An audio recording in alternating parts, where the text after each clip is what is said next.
Doug, thanks for agreeing to meet me here on such short notice. My pleasure, Bob. Doug, as you know, I'm here because you believe something shocking and disturbing is going on in Washington right now. Something that'll catch the average American completely off guard and will be dangerous to their financial well-being. That's right, Bob. In short, I think that we're in line for one of the most drastic and draconian changes to the U.S. money system in history. It could be on a par with the creation of the Fed in 1913, or Roosevelt confiscating American citizens' gold in 1933, or Johnson taking silver out of the U.S. coinage in 1965, or Nixon devaluing the dollar and cutting it loose from gold in 1971. Doug, I've tracked your career closely since you wrote your best-selling book, Crisis Investing, back in 1979. I know you're not one of those gurus who make huge predictions just to get in the spotlight. When you make a prediction, more often than not, history has proven you right.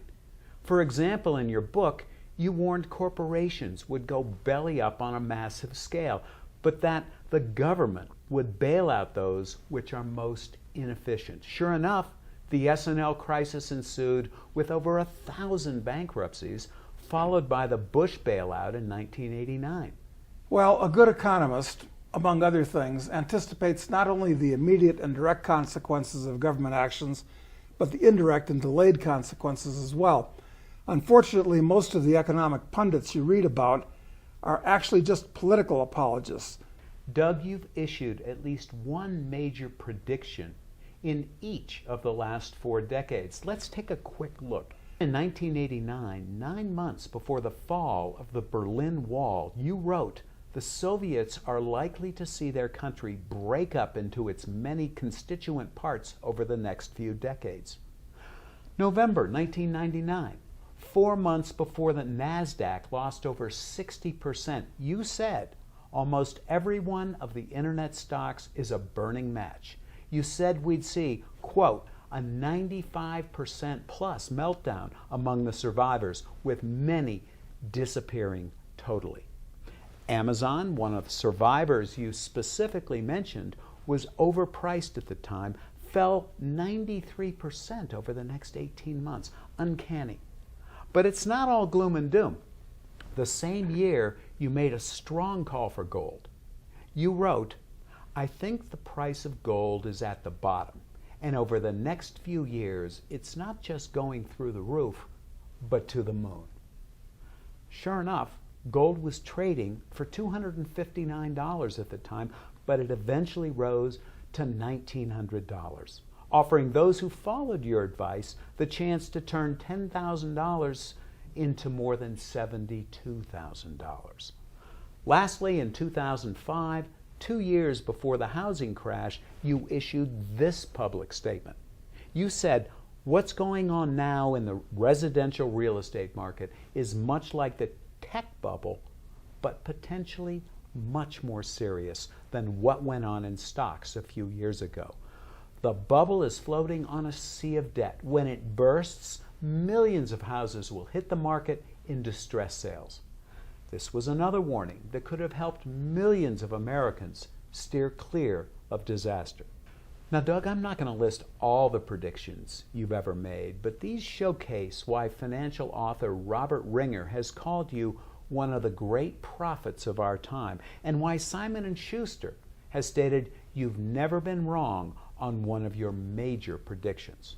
Phil Donahue even once devoted a full hour-long show to your work. Today we're going to discuss the subject of your research firm's latest book, Surviving FedCoin, which outlines what may be your most shocking prediction yet. If you're right about this, like you've been in the past, the consequences could be devastating for most Americans. The savings of millions could be drastically reduced, and it could spell the end of one of our most cherished liberties.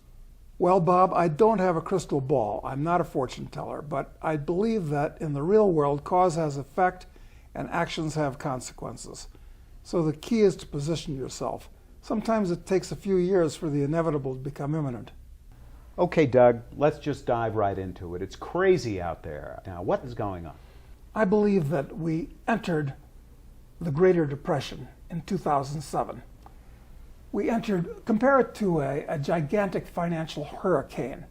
And what we experienced in 2007, 2008, 2009, 2010 was the leading edge of this gigantic financial hurricane. And now, for the last 6 years, we've been in the eye of the storm. I believe at this point, we're entering the trailing edge of the hurricane, and it's going to be much different, much worse, and much longer lasting than the turbulence we experienced back in 8 and 9. The eye of the storm was caused by governments around the world, not just the US government, but the Europeans, the Chinese, the Japanese, all of them, and minor governments as well, creating trillions and trillions of currency units that they cast upon this financial hurricane like oil on water. And it made things seem better than they were. It made people feel that they were richer than they were for this last 6 years in the eye of the storm. But it's going to be, I think, the biggest upset in economic history, much bigger and much worse than what we experienced during the last Great Depression from 1929 to 1945. Worse than the 29 depression?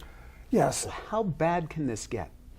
The bond market is in a super bubble at this point, not just a bubble.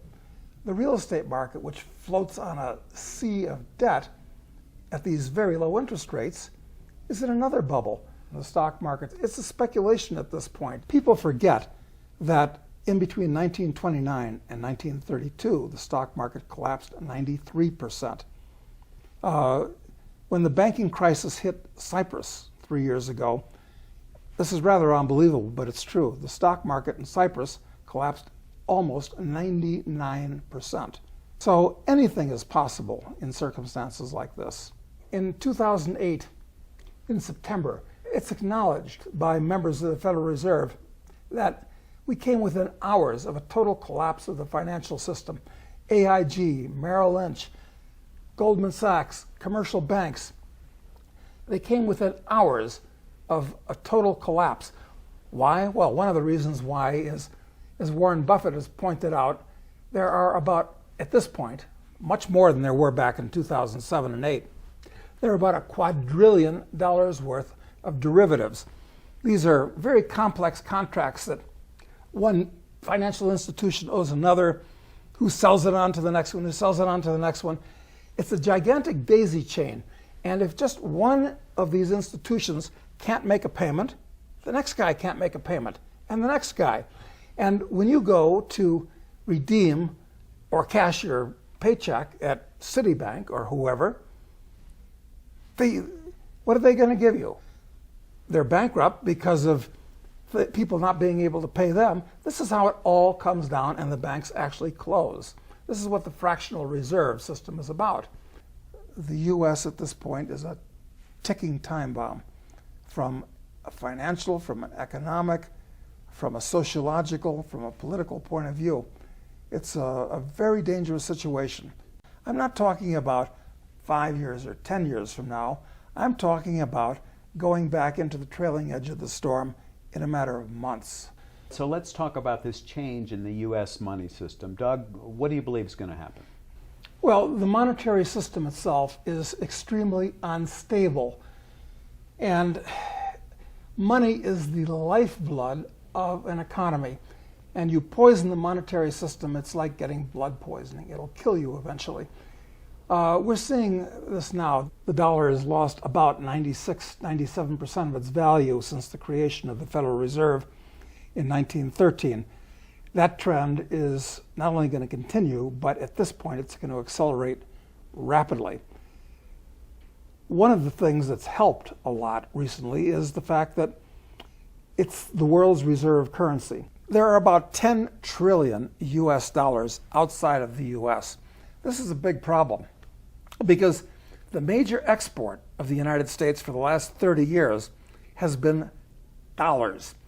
The nice Japanese send us Sonys and Toyotas, and the nice Germans send us Mercedes, and we basically just print up dollars and send it to them. That's how $10 trillion got outside of the US. It used to be that just after World War II, all of the skyscrapers in the world, 80% of the aircraft production in the world, 80% of the automobile production in the world, 75% of the steel production in the world, 75% of the stock market value in the world. It was all in America. America was the end-all, the be-all. It was the king of the hill. Now, none of these things are true anymore. The standard of living of the average American peaked in the mid-1950s. Let's say 1959, when the 1959 Cadillac with its fins and twin bullet taillights came out. And if it peaked then it started heading down in earnest in about 1971 with the devaluation of the dollar. And unfortunately, the dollar rests on nothing more than confidence, because it's an IOU nothing.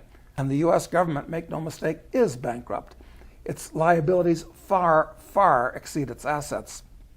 So when the confidence blows away, the first people to dump the dollar are going to be foreigners. And all those dollars, the 10 trillion abroad, are going to come back into the United States in exchange for what?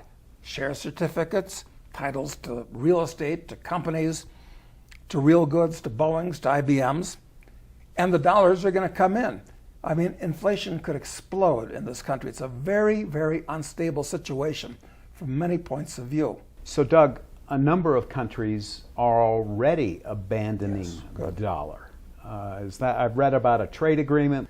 25 countries recently struck deals to trade outside the dollar. China and Russia reached a $400 billion energy deal to trade outside the dollar.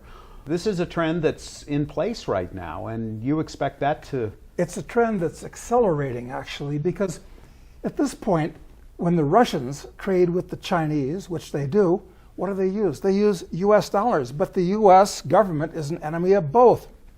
They can see the illogic of trading with each other and having it clear through New York. At the same time, the Iranians trade with the Indians. A lot of big traders around the world that are using the dollar because it's kind of the world's currency. But that's going to end because none of them trust the dollar anymore. The dollar's got a half-life.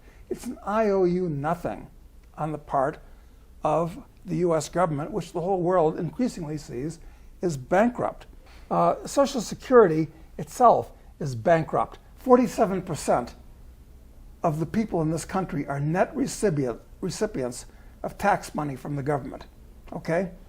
Officially, 1/3 of all the US government's assets are student loans. Little known fact, about $1 trillion worth of them. Wow. I wonder how much of that particular asset is ever going to be paid back. Yeah. So it's going to reach its intrinsic value. And unfortunately, since the dollar is backed by nothing, and we're running massive deficits every year, even during these relatively good times since 2010, I'm afraid that the dollar is going to be destroyed. And this is a big problem for Americans that are saving in dollars. Because if you're a productive citizen, you produce more than you consume, you save. What do you save? You save dollars.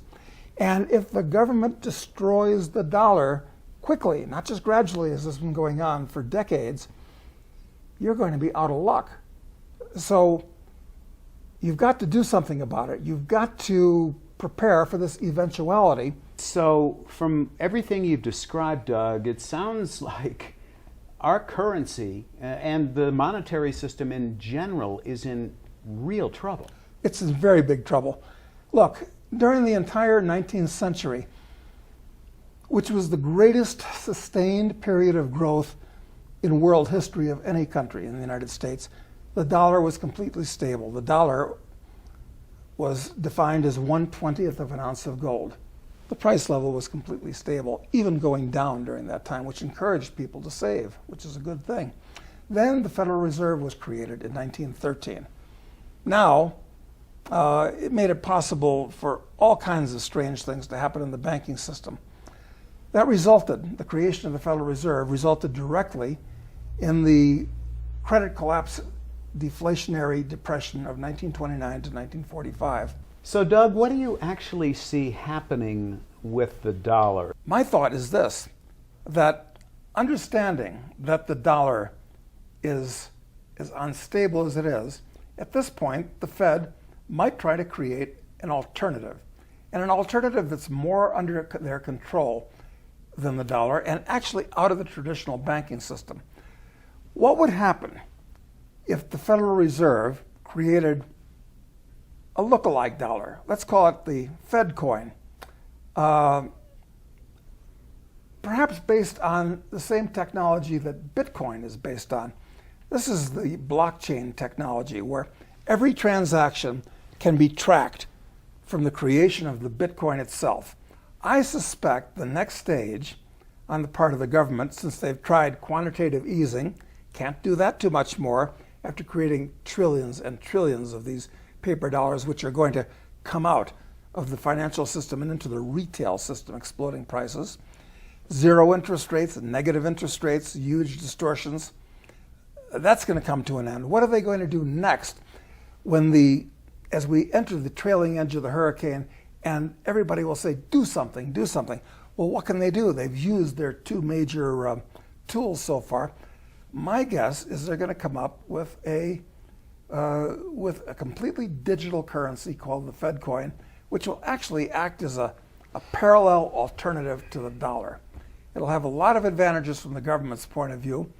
And as much as people seem to like Bitcoin, the public may accept it to start with. So, Doug, tell me about this fedcoin. What's it going to look like? Is it going to replace the dollar? Well, this is a conjecture on my part. It's not going to be physical to start with. It's not going to be paper in any way. It's going to be something that you're going to have on your smartphone, or let's take this to the next level, as outrageous and scary as it may sound. Maybe it's just going to be a chip that you put in your hand, where your bank account, your medical records, all these things, it'd be very saleable. People are chipping their dogs and their other pets today. Wear that chip yourself and carry all your information and your digital money right with you. You can't lose your hand, you might lose your smartphone. So that's the next step. I'm trying to stay one step ahead of what these people are doing. And at this point, we really are between a rock and a hard place. I don't know what their alternative is. Well, Doug, it's not as far-fetched, I guess, as some people might believe. I think they have something going on in Japan right now for tourists and fingerprinting, fingerprints and stuff. You're right, Bob. Like that. Actually, reality is outrunning science fiction at this point. As of next year, tourists to Japan, when they enter the country, have to be fingerprinted, and their financial data for their credit cards and so forth correlated, so that this is actually happening in Japan, so that if you're a tourist in the country, you'll also have to use your thumbprint or fingerprint when you use your credit card. So no, the next step clearly is something along these lines. So, Doug, are you suggesting that actual physical cash could be banned here in America? I'm not sure banned is the right word, because there are going to be people that don't have smartphones, that won't want to be chipped, so forth. So there's room for social change, 5s and 10s and 20s, small change to buy a Starbucks coffee. But any serious cash, no, forget about it. It's on its way out. This is the latest version of the $100 bill that I've got here. Right. But do you remember not so long ago, it used to be a little round circle. I mean, Yeah. they keep changing the $100 bill. I think in the last 10 years, we've probably had 3 or 4 different $100 bills. Maybe this is getting the public used to the fact that these things can change a lot and quickly. Actually, Larry Summers mentioned recently that he thinks that $100 bill you're holding in your hands right now should be abolished. He has. Larry Summers, a man with a high IQ who says lots of stupid and dangerous things. But he's in a position to see his notions enforced upon society. And I don't doubt that he will succeed. Because, up until 1969, $500 bills, $1,000 bills actually floated in the U.S. You didn't see them very often, but they were legal tender. They existed. Now they're completely gone. And I'll warrant that in 5 years, 2 years, perhaps even 1 year, you won't see these anymore either. As this cashless society sort of evolves from here, do you see a potential run on the banks? Sure. I mean, people have to be afraid of not being able to have cash. I mean, for some of the reasons you've mentioned. Exactly. And especially as the $100 bill is taken out of circulation, which is the next thing that's going to happen, try this. Go down to your local neighborhood bank and ask the teller to give you $5,000 in cash. First of all, she's going to fill out a suspicious activities report on you, which is rather discouraging against the concept of taking cash out. But I doubt if she'll even have $5,000 of cash in the bank. Banks aren't dealing in cash. They're dealing in checks and debits and credits on computer. Doug, I've heard that the Fed has admitted if there were to be a run on the bank, they don't have enough cash to meet that. No, of course not, because how can they print up hundreds of billions of dollars overnight so that when people go to their bank to cash their checks, they can be rewarded with $50 and $100 bills? It's not even technically feasible to do that. So somebody takes a check from his employer, puts it in the bank, can't get cash back. What's the bank going to do? Give him another check that he can't do anything with? So, Doug, I read somewhere that if all the cash that was needed to meet the obligations, the digital obligations that are in the bank, if you had to print that amount of cash, it would take 20 years to print enough bills to satisfy demand. Is that Those about are right? the numbers that I understand, because printing up hundreds, forget about printing up 5s and 10s and 20s, it takes a long time. I mean, it's a complicated process. So if there was a run on the banks and people wanted cash, it would be physically impossible to give them enough cash. It would take years, it would take decades for the government to print up enough dollar bills, 20s or 50s or whatever, to give people what they want. Well, Doug, it sounds like the ordinary American is getting trapped. Oh, of course he's being trapped. I mean, historically, he could no longer use gold after 1933. Silver was out of the coinage in 1966. The dollar was completely unbacked by anything since 1971. Recent years, with things like FATCA and so forth, it's now almost impossible, as a practical matter, for an American to open up a bank or brokerage account outside the U.S. Look, the thing to remember is that cash is on its way out, not just in the United States, but all over the world. In Sweden, it's almost a cashless economy.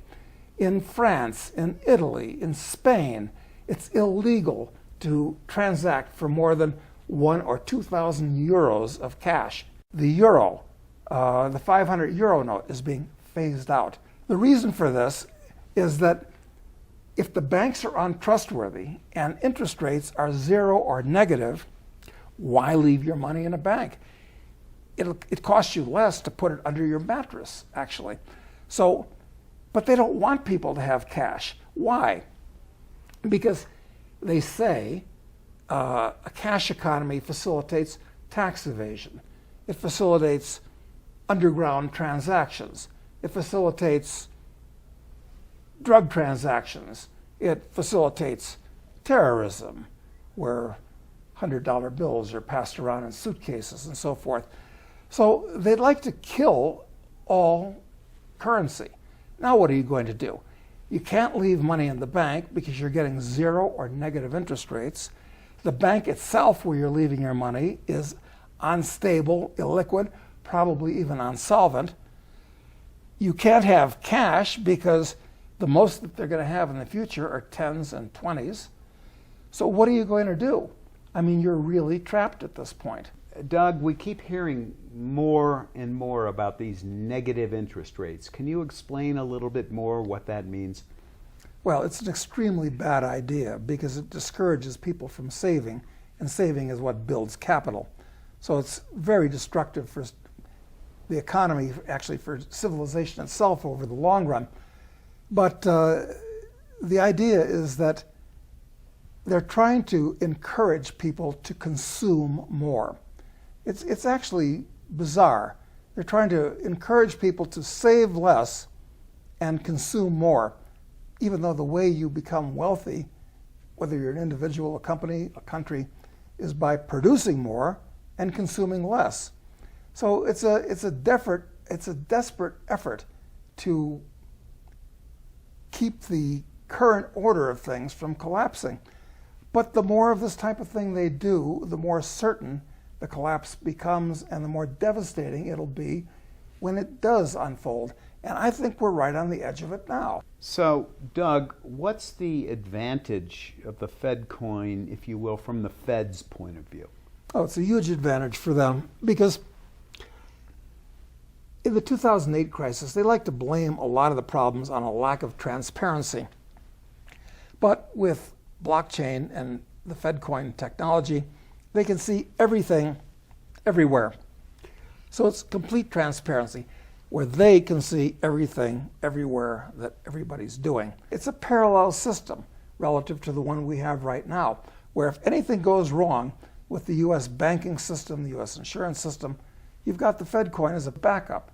Fedcoin gives them an extremely powerful button to control society and control its individual members. So a lot of advantages from their point of view, and no more bank runs. How can you have a bank run when the cash can only be divvied up in digits, which other people have to take? The bank can't run out of money because there is no money. There is no cash. I mean, it's diabolical in its simplicity. Well, Doug, it sounds like a real benefit. I'd say that it's very dangerous. Without cash, you have no privacy. If you have to put everything through a bank account, the government knows exactly what you're buying, what you're selling, how much you're earning. They're in complete control, able to take what they want out of it, including your entire account if you become politically undesirable. There's no reason to trust a digital, computerized economy. As the National Bank of Bangladesh found out not very long ago, they had $81 million deposited with the New York Fed. The New York Fed was hacked, and the National Bank of Bangladesh lost $81 million. Have they gotten it back? No. Will they get it back? No. This can happen to anybody in any bank. This is another advantage of having cash. Sure, it can be stolen, it can be lost, but the size of the thefts that can be conducted electronically in today's world absolutely dwarf any problems that you'd have with cash. Doug, David Walker, the former comptroller of the U.S. currency, said that taxes in America would have to double or America would go bankrupt. I've heard that this cash economy, this barter economy, takes $400 to $500 billion out of the hands of the government every year. Oh, and I'd consider that a good thing because people are using that money productively, whereas if the government took its cut out of everything, there'd be that much less that could be used by people to get goods and services that they want and need. This is another reason why the government is going to look to put blockchain in there, because it'll be impossible to escape the tax dragnet with no cash to trade. It'll be barter or use fedcoin. And actually, is that a good thing for the economy? No, it's a bad thing for the economy because people that are dealing in what's called the underground economy are actually providing useful goods and services that if the government extracts its 30 or 40% in taxes, which they'll be able to do now with fedcoin, is going to hurt the economy, not help it. It'll help the U.S. government, but that's different from the economy in America. Dr. Ron Paul, the former presidential candidate and 22-year congressman, is a friend of yours, Doug, and he said that the cashless society is the IRS's dream: total knowledge of and control over the finances of every single American. Agree? I completely agree, and Ron Paul is one of the few decent people that have actually circulated in Washington in recent decades. He's completely right. This is an extremely dangerous development for the average American. So how is the fedcoin different than the digital money we already own in bank accounts? Well, right now, those dollars are a liability of the bank. The fedcoin's different because it's not a liability of a commercial bank. It's a direct liability of the Federal Reserve, number one. Number two, it's going to use blockchain technology, which makes it totally trackable, unlike dollars today. So those are two huge differences. It's going to be sold as a safety thing because blockchain is much harder to hack than conventional digital technology. So this is another reason why they're going to want to go in this direction. It's for your own safety. Well, that's a pretty scary thought. With a fedcoin, you're talking about no privacy at all. Zero. That's scary.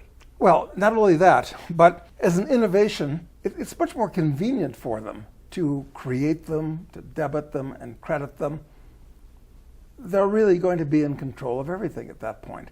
At least now, your dollars are good outside the U.S., they're deposited in banks, you can get cash for them. If they take this to the next step during the next crisis, it's really complete control. These people believe that government control is the solution to a problem that they've created. So the privacy out the window with fedcoin. I read somewhere that they have a way of controlling how digital currencies, where they can be spent or what they can be spent on. Is that an element of control that the feds could possibly put into this new currency? Of course. The computer can do anything. When you take your fedcoin via your smartphone, or, and this is rather shocking, but the next step, instead of a smartphone, is everybody has a chip. And a lot of people like it. Hey, I've got a chip. I can't lose my wallet. I mean, it's all right here. I mean, I'm permanently identified. It's very convenient. It's very stupid from a personal freedom point of view. But at that point, it can be used under this scanner. Can't be used under this one. It's all computerized. It's nothing. It's not a cosmic breakthrough at this point. So, Doug, this blockchain technology you've said is going to give the government incredible control. Can you give me an example of what you're talking about? It's like an anti-cash. If I've got a $100 bill in my wallet or a bunch of 10s and 20s, I can spend them on anything I want, with anybody I want, and nobody knows. With blockchain, I can only spend that money to somebody else who's got a receptive smartphone or chip, and they know exactly who's getting the money and what it's being spent for. And it can be programmed so that certain transactions can't take place, or transactions with certain people or stores or whatever. So you're pretty well blocked in. I mean, for all I know, they might decide that under your Obamacare or whatever comes about after it, you're too fat. You can't buy sugar. But if you can't buy sugar, who can buy sugar? I mean, how are you going to pay the other person to buy sugar if you want sugar? You want ammunition for your gun? Well, maybe you can't buy it. How are you going to get it? How are you going to pay for it? This is a real personal freedom problem. And it's going to be sold to the American people under the guise of convenience and safety and fighting drugs and fighting theft and fighting crime and fighting terrorism and all the usual nonsense.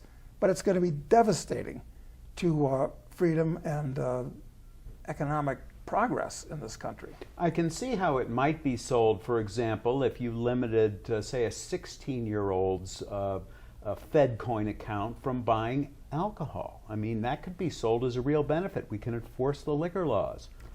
Well, sure, you can disguise a lot of things as benefits. But how is a 16-year-old going to get something that he or she wants if they can't buy it? Maybe they'll have to barter. I don't know. Maybe instead of buying something, maybe they'll sell their body in order to get something, because you'll have to barter to get around using fedcoin. So there's all kinds of unintended consequences. Well, I know with the food stamp program already, there are certain prohibited transactions. You're not allowed to buy liquor with food stamps. You're not allowed to, say, spend your electronic debit cards in strip clubs. I know that's a law in some states as well. So this just seems like a further extension of government control on individual behavior. Absolutely. They'll be able to prohibit anything without even passing a law, quite frankly. If your fedcoin smartphone or chip isn't programmed to let you buy that, how are you going to get it? You don't have cash anymore. Yeah, so who needs a gun registry, right? Well, exactly. So no point in dealing with all these pesky Second Amendment laws at that point. You do an arabesque around it. This is sounding very Orwellian, and I just wonder how, when the Fed launches this thing, how are they gonna sell this to the public? I mean, what's the pitch on this? They'll sell it as convenience. Okay. It's easy. They'll sell it as security. You can't lose your wallet. Safety. They'll sell it as patriotism, helping the government get the economy back under control. And the average person basically does what he's told. I mean, as I said earlier, even using the language that the government chooses, instead of inflation, it's quantitative easing. No problem. I mean, people, the average guy, sad to say, has so little grip of basic economic theory. And I'm afraid that that's true all the way up to the people in the in the very top echelon of the Federal Reserve, that they can really get away with anything at this point. You know, back in 1968, a guy named McGovern ran for president of the U.S., and he came up with a cockeyed idea. He was a Democrat, of course. And his idea was, we ought to deposit $1,000 in everybody's bank account to stimulate the economy. Well, it was a laughingstock thing back then. But now, a lot of well-known legitimate economists are saying we ought to have a guaranteed income for everybody in the country. And something like a new currency, a fedcoin, issued directly by the Fed, where you don't have to trust a bank which may be bankrupt, I think that's on the way, actually. Something that could supplement Social Security. Not everybody has a bank account with a commercial bank today, right? But everybody's got a Social Security number, and they could all have an account directly with the Federal Reserve, which people think, hey, that can't go bankrupt. They actually make our money. It'd be quite easy to reach out to everybody on their smartphone and give them a fedcoin account with the Federal Reserve and distribute the helicopter money in a fair way. So, Doug, it sounds kind of like Social Security 2.0. Well, that's very much the case. It's following up a massive disaster. Social Security is a Ponzi scheme, and why not follow it up with an even bigger one? Social Security itself is bankrupt. I don't know where they're going to get the dollars to pay that off. So perhaps they can do an arabesque around the problem by issuing a fedcoin account to everybody to substitute, and keep down the number of dollars by having an alternative parallel currency where these obligations can be made good directly with accounts with the Federal Reserve, the issuer of the currency, ruling out bankrupt insurance companies, bankrupt commercial banks, for that matter, a bankrupt Social Security system.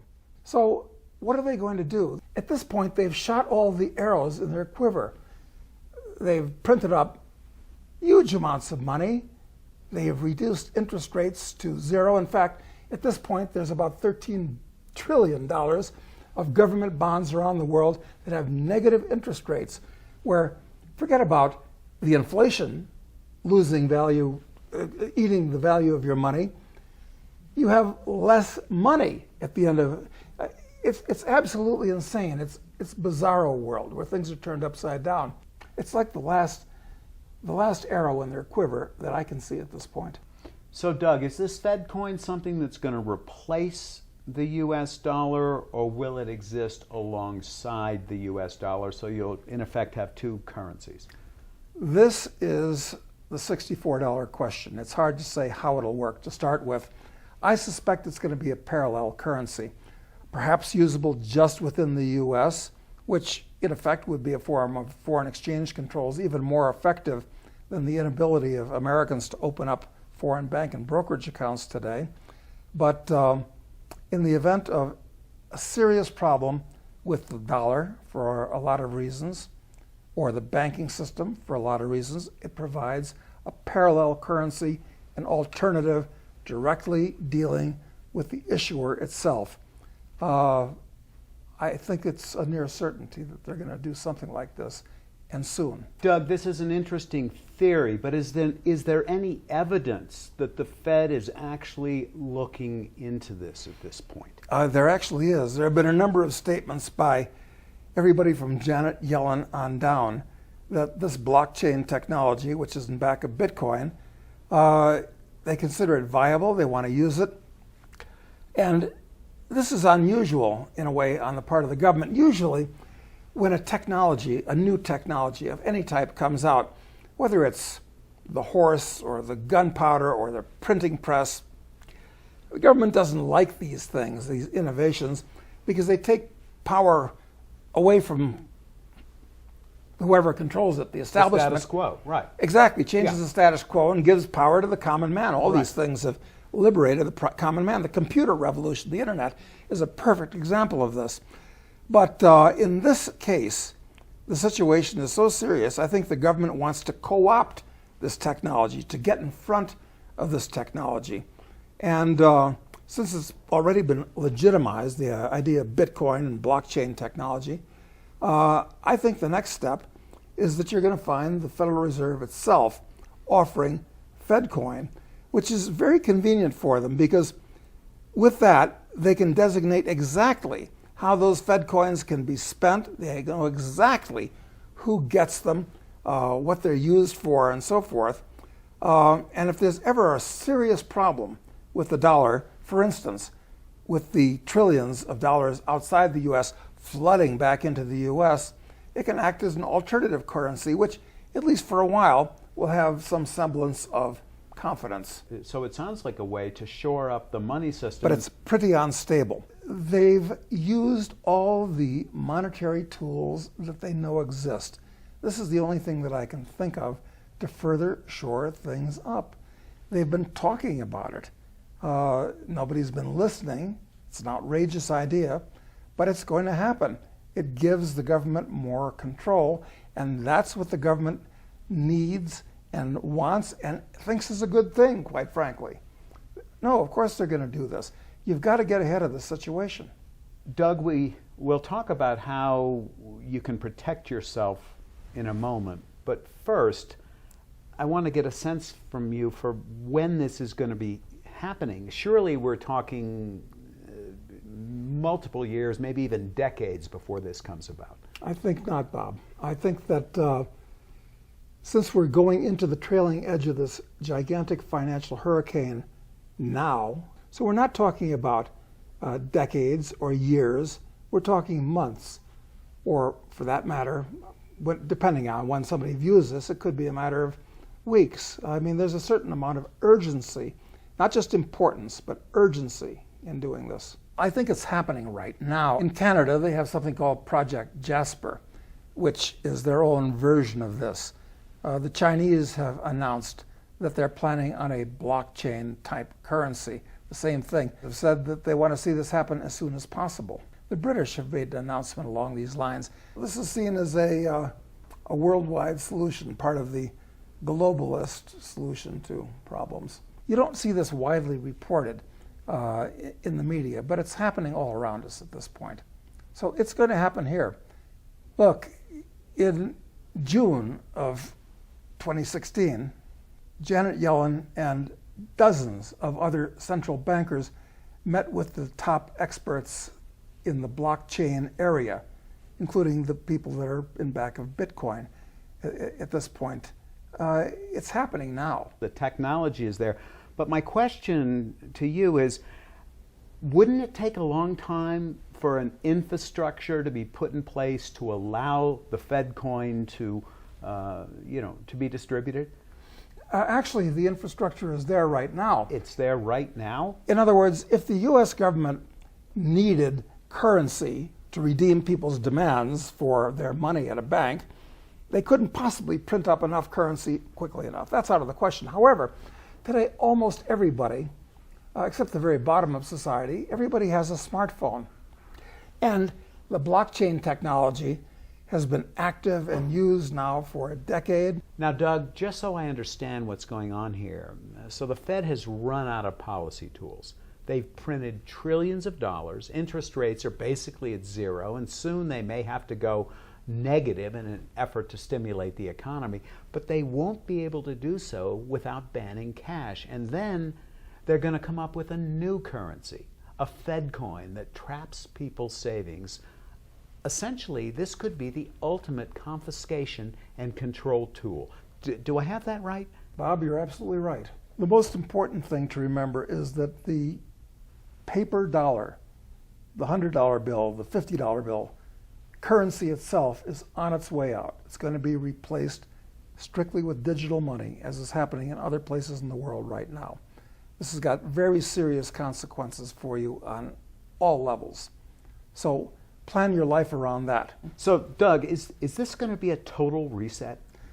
Bob, I hate to say something that sounds radical and even outlandish, but this could not just be the biggest thing since the last Depression.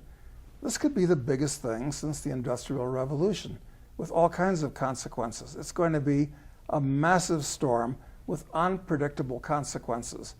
I hope that doesn't happen, but I'm not even so much worried about the financial and economic aspects of this as I am the social and the political and the military aspects of it. This is one of these turning points where things could get completely out of control. Now, Doug, let's move on to what people can do to protect themselves. You've been studying currencies and their effects for 40 years. Because you've lived in 10 different countries and visited 175, you've personally gone through 3-4 currency crises before.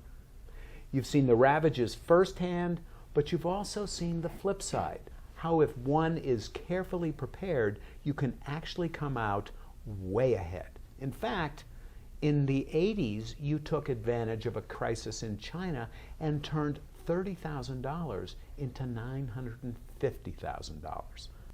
Now, the research firm you founded, Casey Research, just put out this new book that outlines your 4-step plan to surviving a currency crisis. It's called Surviving Fedcoin: How to Protect Yourself and Profit from the Coming Currency Change. You're making this book available for free to everyone at home. Let's go over the plan.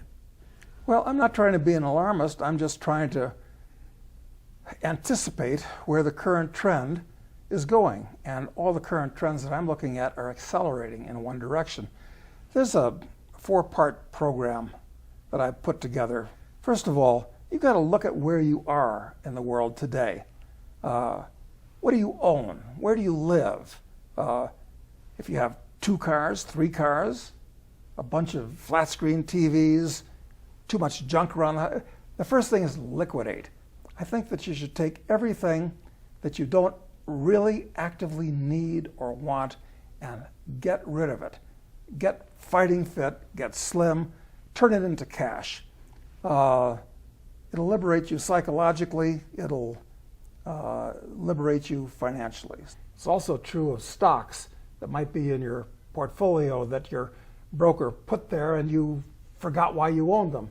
And certainly bonds, which are in a bubble, worst thing you could own right now. So liquidate is the first thing. So Doug, I understand in the book there are 4 sectors in the stock market that you specifically think investors should be avoiding as we move forward. Yeah, you're absolutely right. There's some things that you should avoid like poison. On the other hand, you can take advantage of them as a speculator by going short these things.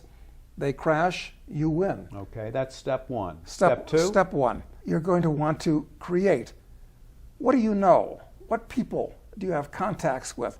What knowledge can you sell to others? You've got to create. It's not enough just to have the assets that you have. You've got to look at the job that you're in. You've got to look at your entire life situation. And that's what I call the create stage.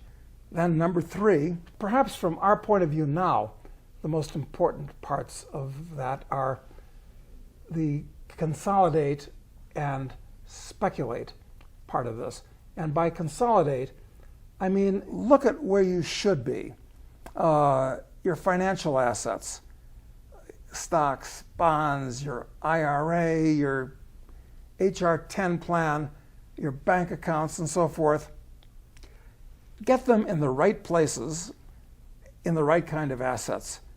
Take control of this, because most people just float along one day to the next, and then all of a sudden 2008 happens again, except this time different and worse, and they're in the wrong position. So after you've liquidated, you've got cash, you've got less liabilities, less obligations, now you're going to consolidate and get things together, get organized to get off on a new foot. So consolidation means taking that cash that you got in the liquidation stage, and I'd do 2 things with it. I'd keep a lot of it in cash, and I would buy gold and silver, coins in your own possession, physically, that you own. So Doug, expand a little bit on your thinking about why cash is so important right now. I mean, if you don't want to be completely transparent, to use a currently fashionable word, to these people that want to control your life, cash allows you to remain anonymous. The ability to transact in cash gives you privacy. And privacy is one of the big differences between a civilized society and a primitive society. In a primitive society, in your little dirt hut village, you have no privacy. Everybody can look through your window or pull back the flap on your tent. You have no privacy. Everybody can hear everything, see anything. This is one of the marvelous things about modern civilization, is that you have privacy. Look, one reason for buying things with cash now is that it may not be possible to buy those things with cash later. I'm not sure what percentage of the population owns a gun, but I think that any free man should be in a position to defend himself. You'd better buy them now, while it's possible to do so for cash. Right. So this is a very, very serious thing, not just financially, but from a personal freedom point of view as well. So, Doug, how much cash do you suggest keeping on hand? Well, one of the problems in the U.S. at this point is that the average guy can't even lay his hands on $400 overnight if he needs it. You might recall an article in Atlantic Magazine a few months ago. I thought it was interesting because it was a mainstream magazine that said that the average American today, or by that they meant about 40% of the country, would have to borrow money to handle an unexpected $400 expense. Yeah, I read that. That shocked me as well. That's pretty close to the edge. So the whole country is very illiquid. When everybody else is illiquid, you want to be liquid. So I think that you ought to keep several $1,000s, and if you're watching this right now, that should be doable. So, Doug, you're suggesting that people hold on to several $1,000s in cash, and but what happens if the $100 bill is banned? These things are just going to go out of circulation, but they'll still be accepted for a good long time, and you might be better off not having hundreds anymore, but having 20s and 10s. Now it's true, that's going to be a bulky little package, but that's the way things are going. In Argentina, when you bought or sold a house, you did it with pesos. And when you bought or sold a house, you'd have a suitcase full of pesos, which would be counted out at the notary's office. So I hope we don't get to that here in the U.S. And Doug, I understand that the book contains or reveals the best place to store cash, which I guess will be a surprise to many readers. Well, there are clever places and not so clever places to keep actual currency, cash. So we go into those things. Some of them are not very obvious at all. And let me add something about consolidate. I think that at this point, it's important that you build your portfolio of gold and silver coins, physical coins, in your own possession. I think that's very important. Most Americans don't have any gold or silver. I would much rather have, if I'm going to keep anything in my pocket, a gold coin like this one. It's not going to lose value, and relative to this paper, it's going to go up. You're going to want to own a lot of gold and silver coins, as many as you can afford, in your own possession, because they're like the anti-Fed coin. Gold and silver are the only financial assets that are not simultaneously somebody else's liability. And they're not digital, so they can't be controlled and tracked the way Fed coin and digital currencies can be. So that's why they're an essential part of your consolidate position, as well as having some actual paper cash. So Doug, if we go the Fed coin route, you're suggesting that individual investors get their hands on gold coins and silver coins, but isn't it possible that the U.S. government will confiscate gold the way they did back in 1933? Well, that is one of the problems that we're dealing with now. It's that the U.S. government can and thinks that they should do anything that they want. So sure, that's possible. But that's all the more reason when you buy your gold to buy it with cash, so that there's no record that you own it. You reveal in the book one last place where you can buy untraceable gold. That's right, and you ought to do it now. Beat the last minute rush. Do it while it's still possible. I'm not so worried about the government confiscating a few gold coins, or even a lot of gold coins, from individual citizens, because Americans that own gold today generally own it through ETFs. And most of the gold that those ETFs own is paper gold traded on the futures exchanges. So if the government really wants to confiscate gold this time, they're going to do it through publicly traded vehicles like ETFs and the futures exchanges. I don't think they're going to go rummaging through people's individual houses looking for a few gold coins. But that's why you want to own gold coins in that form, in your own physical possession, as opposed to some paper product through your broker. So Doug, I understand that the banks are actually following your advice. They're loading up on physical gold. I understand that HSBC has bought 4 tons, Goldman Sachs has bought 3 tons, so they're loading up on the physical stuff, not on the ETFs. And it's not only commercial banks like them, the central banks of advancing countries like China and Russia, India, Thailand, these central banks are all buying gold as well. And you might wonder, why are they doing that? It's because gold is the only financial asset that is not simultaneously somebody else's liability. And in a world that is as head over heels in debt as this one is, that's critical. No counterparty risk. Exactly. There's no daisy chain to break with derivatives and so forth. So Doug, this Fed coin seems inevitable to me after our conversation here, but let's just assume that it doesn't happen. Can you still make a case for owning gold? Oh, absolutely. I mean, I think Fed coin is going to happen, and that's going to accelerate all these things. But I think that you're going to see gold in this next cycle $2,000, $3,000, $4,000, $5,000 an ounce. It's going to be a seemingly insane number. there's going to be a panic into gold. And it's going to happen not just from greed, as people see it going up relative to the dollar, but it's going to happen from fear as well. And it's going to happen from prudence in addition. So you're going to have three emotions acting on this gold bull market at the same time.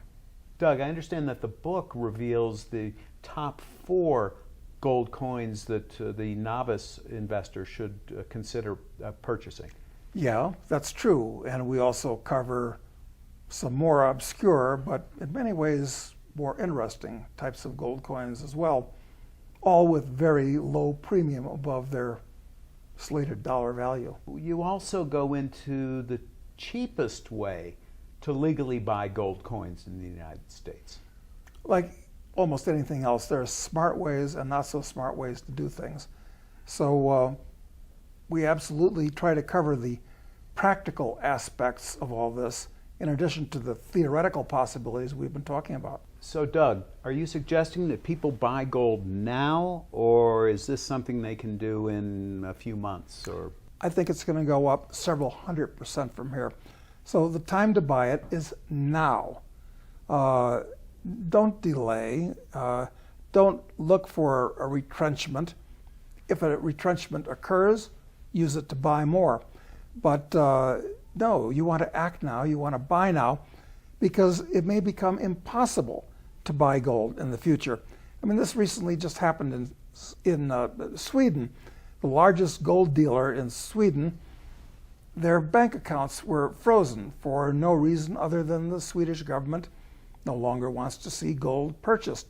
And this is likely to happen other places. So we're trapped increasingly like lobsters. The government never controls itself. It only tries to control its subjects. And that's the problem. So this new environment that we're going into is going to require a dramatic change in the way people invest their money. And not only that, Bob, but it's going to take a huge change in the way they think. People have been hardwired to think in terms of the stability that used to be, but that stability is gone. So they're going to have to change not just their investments, but their whole mode of thinking. They've been guided down the primrose path by the people that control the Treasury Department and the government and the presidency. I mean, if there was any justice in the world, many of these people would be hung from lampposts by their heels. In a time like this, the markets are going to be going up and down like an elevator with a lunatic at the controls. That's bad news from the point of view of most people, because it's a very unstable, unpredictable situation. So you've got to learn to think like a speculator, and that's number 4, speculate, which is to say capitalize on these politically caused distortions, which we're going to see in the market. Because if the stock market falls 80%, that's a disaster if you own stocks. But if you saw it coming and you get short the stock market or buy puts in the stock market where most people are losing 80%, maybe you're quintupling your wealth in the same time. Same thing in commodities, bonds, real estate, and so forth. It's increasingly less possible to invest in the manner that Warren Buffett has made famous. It's no longer possible, as they're in the process of destroying the currency. Now, that's bad news for most people. The good news is that it's going to present some tremendous speculative opportunities, where instead of, like most people, saying, all right, I'm going to take $100 and hope to earn $10, risk $100 to get 10.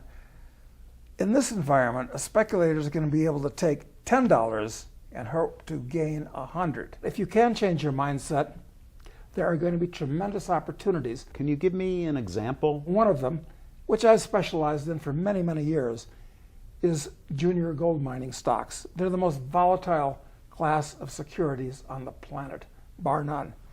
And as we speak right now, they're very cheap, and there's every reason to believe they're going to go on a manic run in the future. So this is one area I like a lot. But I watch all the markets all around the world and all the stocks here in the US So there'll be many others, but that's one I'll draw to your attention at the moment, which are not good investments typically, but are fantastic speculations from time to time. And we're in one of those periods right now. We in are. your estimation. We are. Since 1971, when the dollar was taken off of the gold standard, there have been 6 or 7 massive bull markets in gold stocks where they'll run up 1,000%, lose 95% of their value, run up 1,000% again. And right now, they've just come off one of the worst bottoms in the last 40 years. And I think that they're going to go to one of their highest peaks in history in the years to come. And if gold does what I think it's going to do, these stocks could go as a group 1,000%, which they've done many times in the past, incidentally. And some individual stocks could easily go 50 or 100 times, which incidentally, many of them have done in the past. So I think that these last 2 things that I mentioned are very important: to consolidate with gold and silver and learn to speculate. And I think at this point, one of the surest speculations, nothing certain, is junior gold mining stocks, which are very cheap as we speak. Now, you founded Casey Research, your investment research firm, almost 40 years ago. And each month, your lead analyst, E.B. Tucker, writes with your oversight, the Casey Report. I understand this is your main publication that's currently read by tens of thousands of readers each month.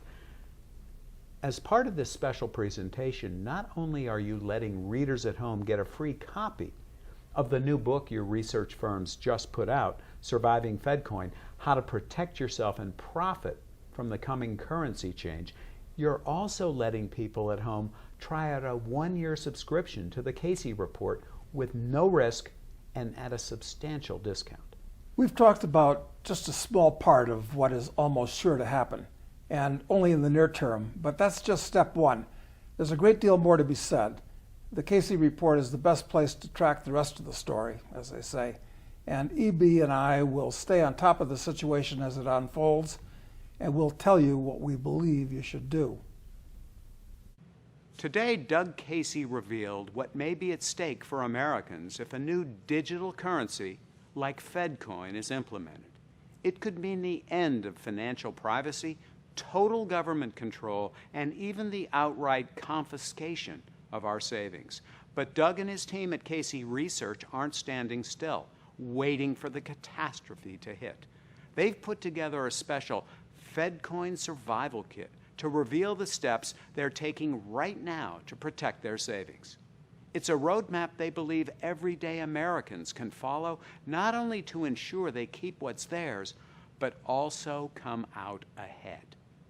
The first part of the kit is their brand new book, Surviving FedCoin, How to Protect Yourself and Profit from America's Coming Currency Change. Inside the book, you'll discover the single most important phone call you can make. It could save you up to $25,000 if you own stocks. The 4 most dangerous investments in America right now. The last and surprising place to buy untraceable gold, as well as the 4 top coins to buy. The number 1 place to hide your money.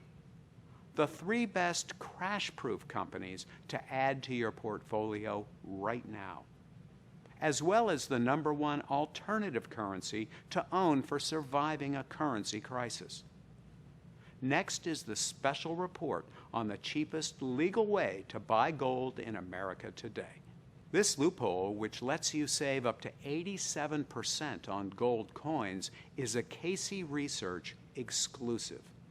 And then there's the 1,000% secret, the special report on how you can take advantage of the speculation of the century. It's no secret, Doug Casey is one of the best speculators on earth, having made enough money to own a penthouse in Buenos Aires, beachfront property in Uruguay, and a $20 million ranch in Aspen. In the 1,000% secret, you'll learn about the one specific investment he and his team of researchers believe will go up tenfold in the next 2 to 3 years. Last is the special report on America's number 1 tax loophole. This details a unique 100% legal way for most people to drastically reduce their tax bill without having to move outside America. At the bottom of this video, you'll find a special link. When you click this link, you'll find out how to claim the full fedcoin survival kit, including the new book on surviving fedcoin and the 3 special reports for free. There may be little time before this currency change takes place. And remember, Doug Casey has a history of being right on shocking predictions. He predicted 9/11, the dot-com collapse, and the housing crash. And as one journalist said, Casey anticipated the savings and loan collapse and the end of the gold boom. After listening to Casey, it seems clear to me the Federal Reserve has run out of options, and something like fedcoin will be upon us soon. I recommend you take the proper steps to secure and protect your family's finances today while there's still time. This has been Bob Irish. Until next time.